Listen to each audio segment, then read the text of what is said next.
Hello, everyone.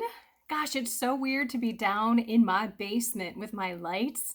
I haven't been down here since I had that radio show with Christine Watkins. It's kind of bizarre to be back down here.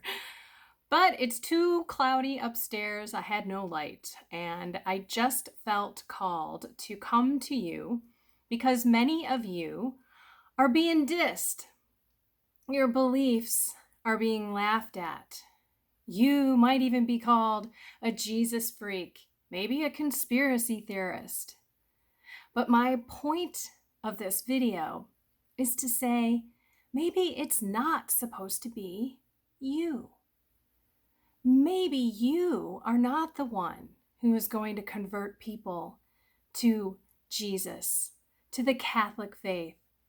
Maybe it's not you who's going to be the one to show the truth of what's going on in the world. I mean, let's face it, even Jesus had this in his own town, in his own neighborhood, with his own family. They pretty much dissed him, even though they saw his miracles and they witnessed his authority speaking to them in the places of worship. They still said, but wait a minute. Isn't this like Mary and Joseph's kid, like the carpenter? And they took offense at him.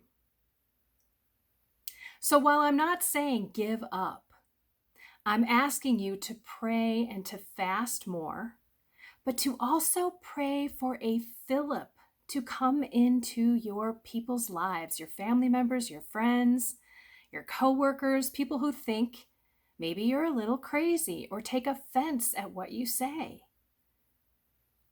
Philip was the one who came to the eunuch who was driving his carriage. He appeared because the Holy Spirit put him there and said, "Hey, what are you reading?" And the eunuch's like, "Oh, I'm reading the Bible." He's like, "Do you understand what you're reading?" "No." "Okay, well, guess what? I can help you."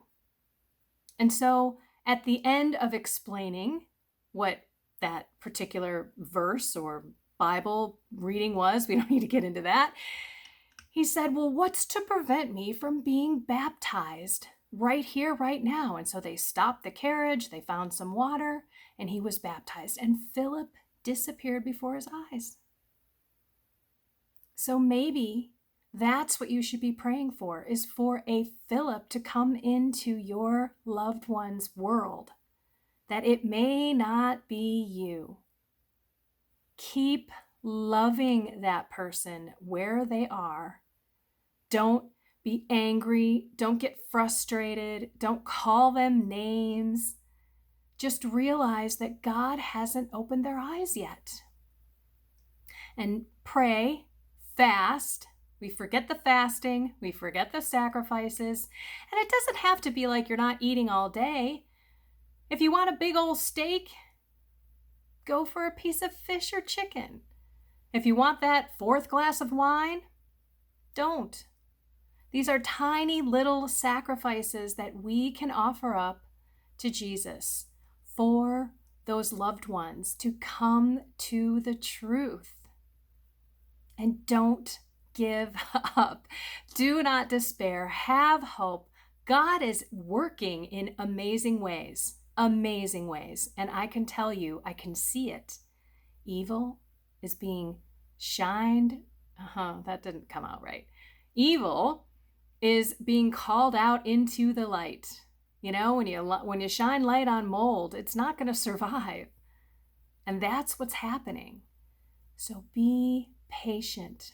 Persevere in your prayer and ask God for more faith. Lord, I believe. Help my unbelief. And surrender to Him.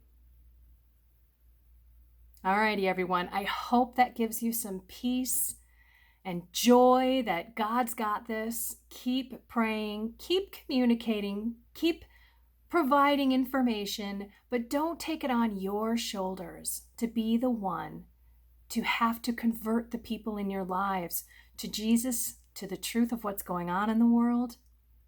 trust that God's got this and that we don't know his ways, his thoughts, or understand his plan.